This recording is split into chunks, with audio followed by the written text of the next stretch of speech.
The Garden of Stillness, a Zen bedtime story. Chapter 1, The Lonely Stone.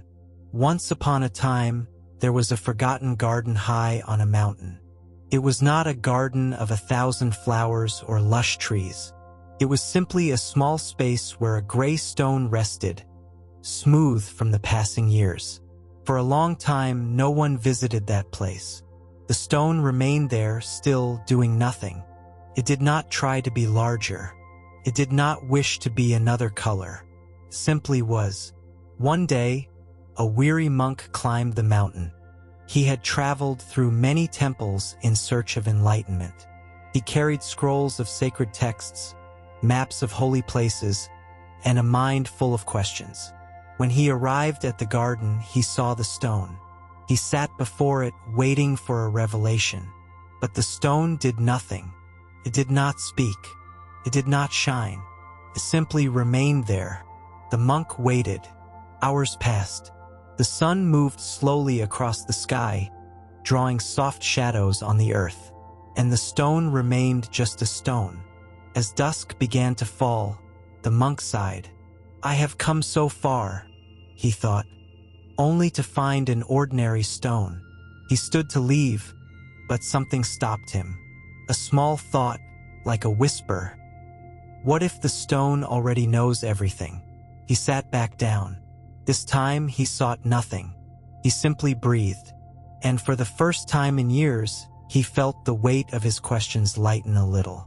The stone, meanwhile, remained exactly as it always had been.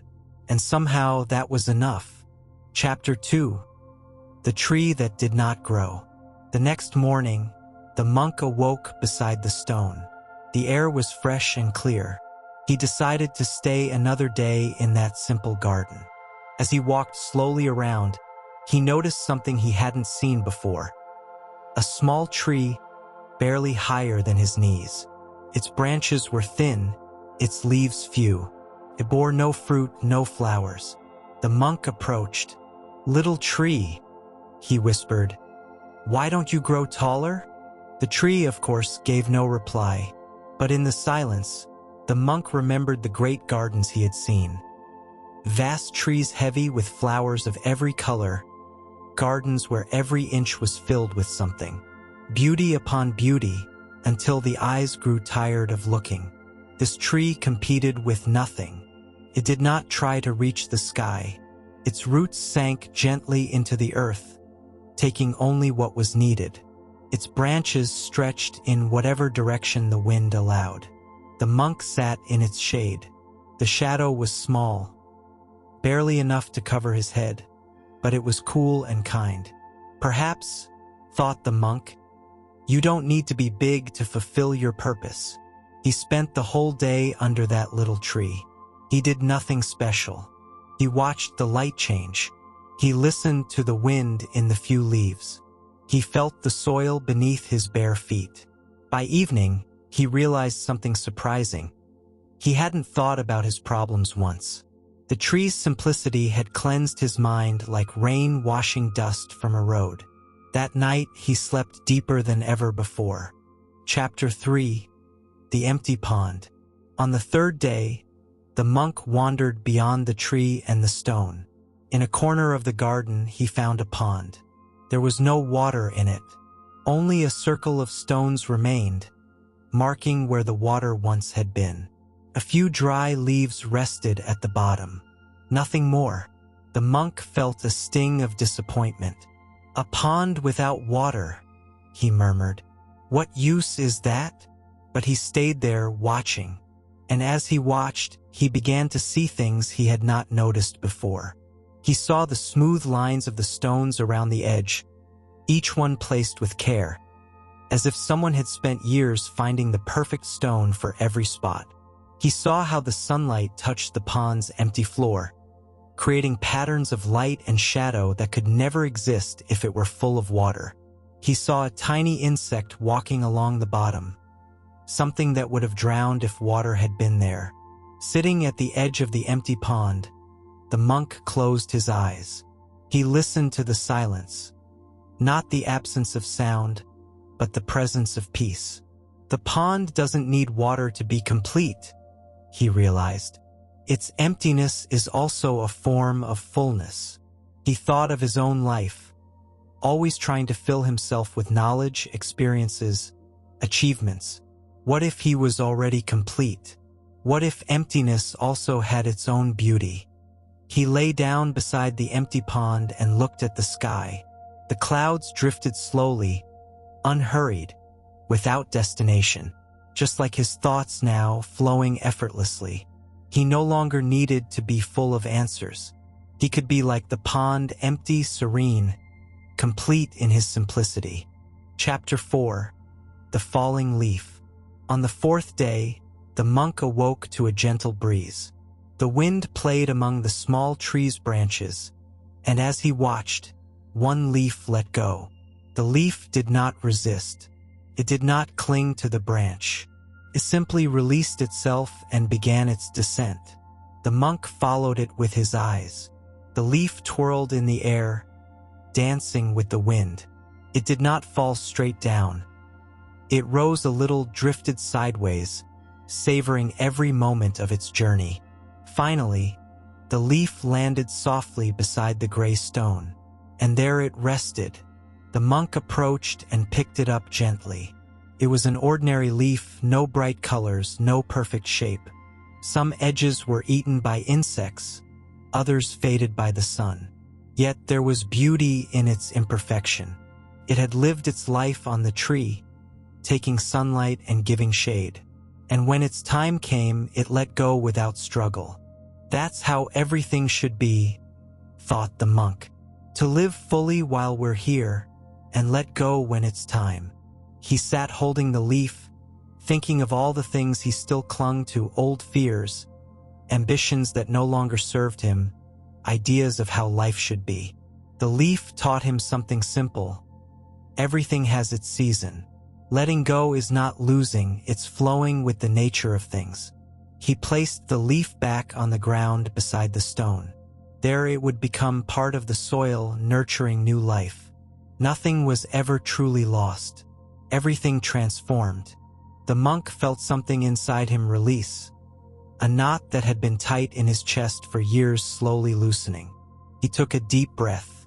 The air entered more easily now. Chapter 5. The Silence of Noon. The fifth day came with bright sunlight.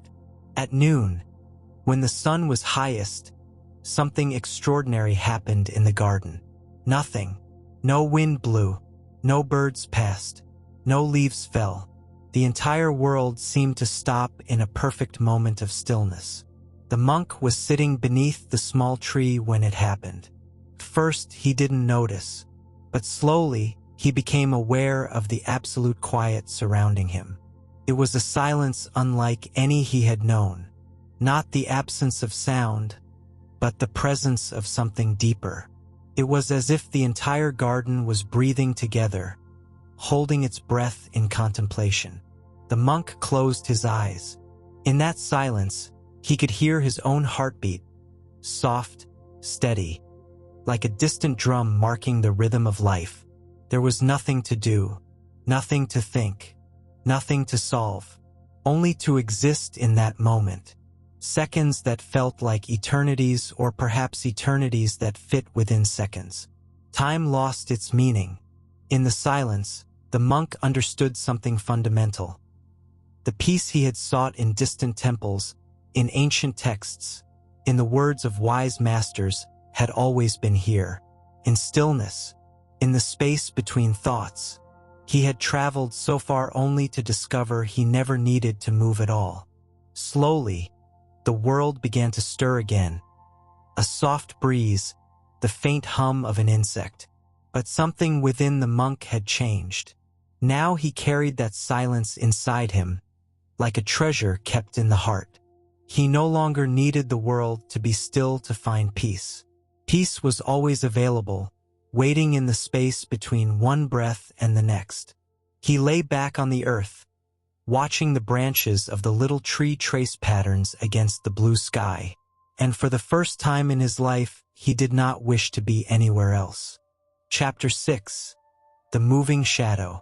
On the sixth day, the monk spent his time watching shadows. The gray stone cast a shadow that moved slowly with the sun.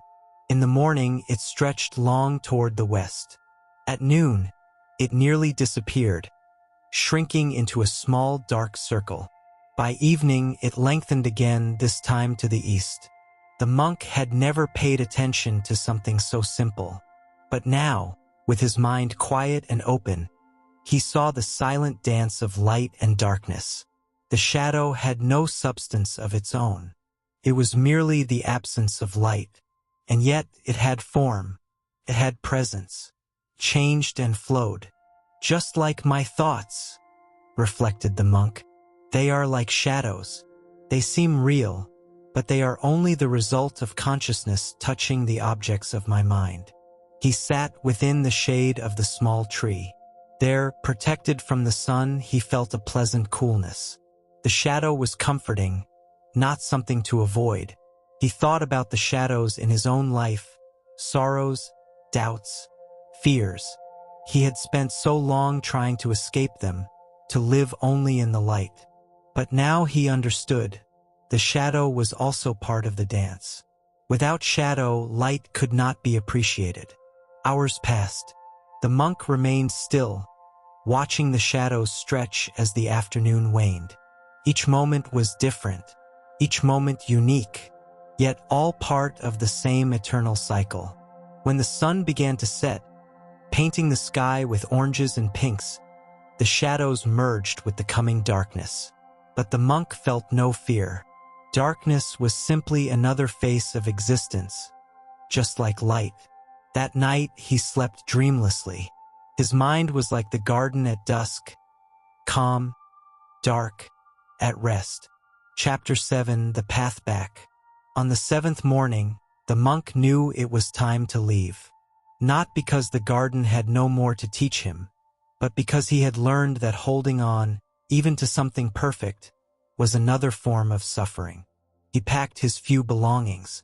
He left his sacred scrolls beneath the small tree. Someone else might find them someday or not. It no longer mattered. He placed his maps of holy places beside the gray stone. The garden had taught him that every place is sacred if you know how to see it. He kept only his bowl and his robe. Less was more. It always had been. Before leaving, he walked through the garden one last time. He touched the gray stone, thanking it for its silent teaching. He bowed to the small tree, still small and perfect just as it was. He looked at the empty pond, gleaming in the morning sun. He picked up the dry leaf that had fallen days ago. Now it was brittle, crumbling in his hands. He let the wind carry the pieces back to the earth. "Thank you," he whispered to the garden, "for teaching me that wisdom is not in acquiring, but in releasing, that beauty is not in complexity, but in simplicity, that peace is not in the future or the past, but here, in this present moment." The garden did not reply. It didn't need to. The monk began his descent down the mountain.